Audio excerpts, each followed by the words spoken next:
खुलुमबाय बड'लेण्ड खौरांनि गासैबो नायगिरि नोंथांमोननिसिम अननाय मोजां मोननाय आरो सिबिनायखौ बावहरग्रोनानै दिनैनि रादाबाव बरायबाय। दिनैनि रादाबखौ फरायदों आं रुवामाइन बर'आ। धेमाजि जिल्लानि सिङाव थानाय मिसामारा गाव पन्चायतनि बिलाम बर' गामिया गोबां समनिफ्रायनो जुब जुब अखा हानायनि जाहोनाव 25 साननिफ्रायनो बांसिन दैबानाजों लोमजानानै दङ। देग्लायथ' दैबाना जानाया जायखिया 25 दिनानो जाबाय जोंनियाव। गुबुनावथ' जेनेबा खेबनै खेबथामल' खिथादों नङा होमबा जों नुगासिनो। खेबनै खेबथाम खिथादोंबाबो जोंना माने ओरैनो एसे रानो ओरैनो देरफिनो।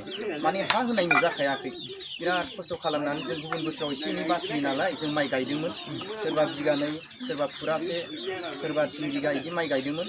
बिदि गायनाया माने गायनायनिफ्रायनो नुजाखायाखै माने। खैदिनसो जाखो दा दासिम दैया फबना थानाया खमसे खम 25 दिनसो जाबाय। दा मा उसुबिदा ओंखारदों नोंसिनि दा थांनाय फैनाय जानाय लोंनाय? जोंनि उसुबिदायाथ' सोमोनांथाव उसुबिदा दा। एखे सोरनिबा बैसां लोमनानै मा जाबाय दाख्लै खेबसेनियावथ' नैबेयाव आं जेनेखिनि बिथा खोनानै लानायखायसो दा रायजो राजाया साननो हागौ बे बिथाखौ जेनेबा सरकार सुबिदा होनाय होननानै। सरकारनि जेबो सुबिदा होनाय नङा। जों बिथानि थैखौ दै खालामनानै बेखौ 50 रोजानि आं खोना लादों जेनथेन। ओमफ्राय खोना लादों बे खोना लानायाव दाख्लैबो न'खरथाम न'खरब्रैया इयावनो ज' जाना थाफैथ'दों। उफाय गैया बैसां लोमजाजोबदों नालाय। ओमफ्राय इयाव ज' जाना थाफैनायाव सोरनिबा दाउ गोजावलांदों हांसो गोजावलांदों। ओमफ्राय हरनि समाव देरदों दाख्लै खेबसेनिया। हरनि समाव देरनायखाय जेनेबा मानसियाल' बासायथोंसै होननानै मानसि थाफैनायाव बिराद खहा जादों आरो दाउ अमा हांसो। खौरांगिरिफोरा गावनो संदानना मोननायाव गामिनि दुखुथिया सुबुंफोरा खौरांगिरिफोरनि सिगाङाव फोरमायो दि गाव पन्चायतनि रावबो खबर लाहैयाखै। सासेबो गेदेमा सुबुंफोरा दुखुनि समाव खौरां लाफैयाखै होननानै मिथिनो मोननाय जादों। 25 दिन जाबाय बिनि गेजेराव सोर फैदों नोंथांमोनखौ खबर लानो? जोंखौ खबर लानोथ' इयाव रावबो फैयाखै। बिनिखायनो रोजा रोजा साबायखर थाबाय नोंथांमोनखौ। नोंथांमोनानो सेथि बाराव एखे दा जोंखौ फैनानै खबर लाफैनाय जादों। होनो हानाय हायैखौ जों जेबो लुगैया। गोनां गैया रावबो जेबो बेखौ जों माबा साना। खिन्थु नोंथांमोना जेनेबा खबर लाफैदों रोजा रोजा साबायखर थाबाय। गावनि हारि होननानै बेबायदिनो जों माबायदि दुखु जाल्लायाव दङ बेखौ नोंथांमोना नुलांबाय नालाय बेखौनो जोंनाव गोजोननाय थाबाय। आरो नोंथांमोनखौ दासिम फनफोरजोंबो जगाजग खालामलायनाय जादों नामा? माबा मोनसे दासिमबो जेबो खबरबो लाफैयाखै आरो जेबोथ' अनसुंथाइबो मोनफैयाखै? जेबो खबर लायाखै फनफोरजों। अनसुंथाइ मोननाया दाख्लै जिखुनुखि रिलिफ मोनदों सैथो बुंनाया मोजां। बेखौ जोङो जिथु नाव खाथाया मोनफादों बेखौ जों एसे एसे मोनफाबाय थादों। न'खरसेयाव सिगांनियाथ' न'खरसेयाव 5 केजि ओमफ्राय दालिया आधा केजि खरि गोलैदों। सासेबो गेदेमा सुबुंफोरा दुखुनि समाव खौरां लाफैयाखै होननानै फोरमायथिदों। गोबां दुखु खस्थ'जों भुगिनांनानैब्लाबो गावनि गथ' गथायखौ खुनु रोखोमै जिउ खुंनो नांदों होननानै मिथिनो मोननाय जादों। दुखुनांथाव बाथ्राया बेनोदि मोसौ मैसो दाउ अमा बोरमा खोमाना लानो गोनां जादों। धेमाजिनिफ्राय प्रदीप गयारिनि रिपर्ट बड'लेण्ड खौरां। नोंथाङा नायगासिनो दङ बड'लेण्ड खौरां। सुंद' कमार्शियेल ब्रेकनि उनाव फैफिनगोन नोंथांमोननि सेराव। खुलुमबाय आं रिंकु मनि नार्जारी बड'लेण्ड इंखं टेलिभिजननि स्टुडिअ'निफ्राय फोसावनो सिगांदों मोनसे गोजोनथाव खौरां। बड'लेण्ड इंखं टेलिभिजनआ बानजायनो लादों अल इन्डिया लेभेलनि मोसानाय बादायलायनाय Bodoland dance master season 1।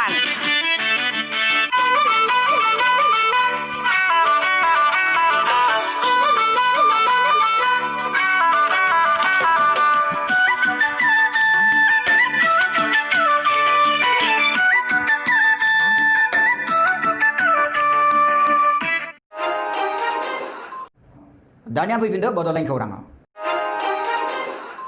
Sonitpur जिल्लानि जर्दानपारा गामिनि डमिनिक बसुमतारिया गोमानानै दङ। जर्दानपारा गामिनि रुंसारि प्रमद बसुमतारि आरो थेरेसा बसुमतारिनि फिसाज्ला डमिनिक बसुमतारिया गोमानानै दङ। थांनाय समबार 20 जुलाइ खालाराव डमिनिक बसुमतारिया न'निफ्राय गोमानानै दङ। सोरबाफोर नैबे सावगारियाव नुनाय गथ'खौ नुबाय बायोब्ला 6282648645 जानबुं नम्बराव खावलायनो थिनदों नखरनि बिगोमाया। बड'लेण्ड हालामाव दासान्दि सैजो खालामनांनाय थासारिनि बागै खौरां बुथुमनाय समाव बड'लेण्ड इंखं टेलिभिजननि खौरां बुथुमगिरि हान्जाखौ गाग्लोबदों। बे जाथाया जानो मोनो बाक्सा जिल्लानि सान्थिपुर बाजाराव सानैसो दुथांफोरा बड'लेण्ड इंखं टेलिभिजननि खौरां बुथुमगिरि हान्जाखौ गाग्लोबदों। मोनथिनो मोननाय बादिब्ला दैबाना लकडाउन बड'लेण्ड हालामाव रायजो बेंगिरिनि सासन आरो मडेल कड अफ कन्डाक्ट जेंनाखौ लानानै रायजोफोरा माबायदि थासारियाव दं बेनि बागै सुलुं लाफुबाय थानाय समावनो बड'लेण्ड इंखं टेलिभिजननि हान्जाखौ गाग्लोबनो नाजायो। बाक्सा जिल्लायाव थानाय सान्थिपुर बाजाराव सहैदोंमोन बेलासे बुब्लियाव थुबुर जानाय मानसिफोर नुनानै मोगा मोगि लानो बानजायफुनाय समावनो जायो जाथाया। मिथिनाय बादिब्ला जेबो खहा जायाखैसै बड'लेण्ड इंखुङा बर'नि चेनेल जानायखा बर' रावजों बुंनांगौ जानायल' असमियाब्लाबो जाय सासेया बर'जोंनो इन्टारभिउ होनो नाजानायाव माखासेफोरा बर' रावजों बुंनो मोना होननानै अजद दैखांनायाव गावजों गावसो नारला नुरला जानायसै गाग्लोबग्रा दोलो आरो मोजां दोलोनि गेजेराव बड'लेण्ड इंखं टेलिभिजननि दोलोखौ गाग्लोबनाय समाव बै जायगायावनो थानाय माखासे मानसिफ्रा हानजाखौ रैखा खालामनो नाजायो बेनि उनाव हानजाखौ रैखा खालामनो नाजाग्रा आरो गाग्लोबग्राफोरनि गेजेराव दाङाबाजि जायो थुबुर जानायफोरनि सानैसो हानजाखौ जायखारनो बोसोन होयो आरो हानजाखौ जायखारनो खाबु खालामनानै होयो मुगुनो गोनां इंखंनि हानजाया खुनु रोखोम बारग'नो हायो नाथाय उनथिं नायहरनानै नुहुरो जे दोलो मोननै जानानै गावजों गाव नारलायलायनाय जाबाय दंसैमोन गाग्लोबनाय जाथायाव भुगिनाङो बड'लेण्ड इंखं चेनेलनि एडिटर इन चिफ राजेन बसुमतारिया निउज डेस्क रिपर्ट बड'लेण्ड खौरां बाक्सा मुरमेलायाव नखरसे नखरनिनो सा 19 सुबुंफोरा कर'ना पजिटिभ ओंखारदों ক'ব নেকি যে কি কেনেকৈ হ'ল আৰু কি ক'ৰ পৰা হ'ল এইটো ক'ব নেকি অলপমান এইটো এতিয়া কেনেকৈ হ'ল তো মানে কি যিজন ল'ৰাৰ হৈছে তেওঁ মেডিকেলত কাম কৰিছে হয় বৰপেটা মেডিকেলত তো এনেকৈ লাহে লাহে বস্তুটো মানে আমি গম পালোঁ আৰু হোৱাটো হয় তাৰপিছত আজি 4 দিনমান আগত আৰু আহিম এটা ঘৰৰ গোটেইবিলাককো টেষ্ট কৰিলে হয় তাৰপিছত আজি গোটেইকেইটাৰে মোটামুটি দুজনৰ বাহিৰে বাকী গোটেইকেইটা পজিটিভ আহিছে বুলি কৈছে হয় আজি অলপ আগে প্ৰশাসনৰ মানুহ আহি ইয়াতে কণ্টেইনমেণ্ট জোন কৰি গৈছে কিন্তু বৰ্তমান তেখেতসকলক কি লৈ যোৱা নাই নেকি বৰ্তমান লৈ যোৱা নাই মেডিকেলৰ গাড়ী আহিব বুলি কৈছে কিন্তু বৰ্তমান নিয়া নাই थांनाय 23 जुलाइ खालाराव बाक्सानि बरमायाव नखरसेनिनो सा 19 सोद्रोमाफोरा कर'नाजों गाग्लोबजानायाव बरमा ओनसोलावनो गिख्रंथाय थासारि सोमजिहोदों ओरै बाक्सा जिल्ला सावस्रि बिफाना कन्टेनमेन्ट जन फोसावनानै नखरनि सोद्रोमाफोरखौ न'आवनो लाखिना दोननो बिथोन होदों আপোনালোকৰ এই যে মুৰমেলা গাঁৱত এই যে 19 জন কোভিড পজিটিভ ধৰা পৰিছে ইয়াৰে যি মূল ব্যক্তিজন কি নাম তেখেতৰ কি নাম তেখেতৰ হয় প্ৰমোদ হালৈ তেখেতৰ হৈছে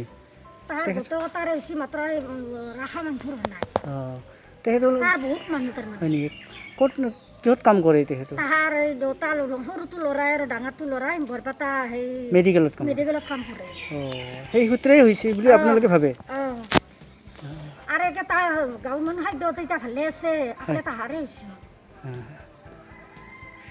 কি নাম কৈছিল প্ৰমোদ হালৈ তাৰপিছত আৰু চিৰিয়েলি নামকেইটা ক'ব নেকি আপুনি হয় এটা নাম পৰেশ হালৈ আৰু এটাৰ নাম ৰাফনি হালৈ হয় এটাৰ নাম মথুৰ হালৈ হয়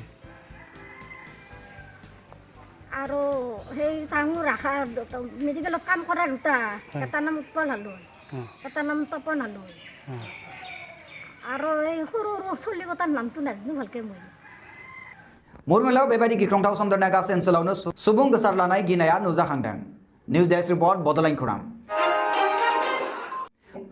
दानिया सम सफैबाय बड'लेण्ड खौरांनि गासैबो नायगिरि नोंथांमोननिफ्राय बिदाय लानायनि बड'लेण्ड खौरांनि गासैबो नायगिरि नोंथांमोननिसिम अननाय मोजां मोननाय आरो सिबिनायखौ फिन बावहरनानै दिनैनि रादाबखौ जों फोजोबनाय जाबाय गोजोन्थों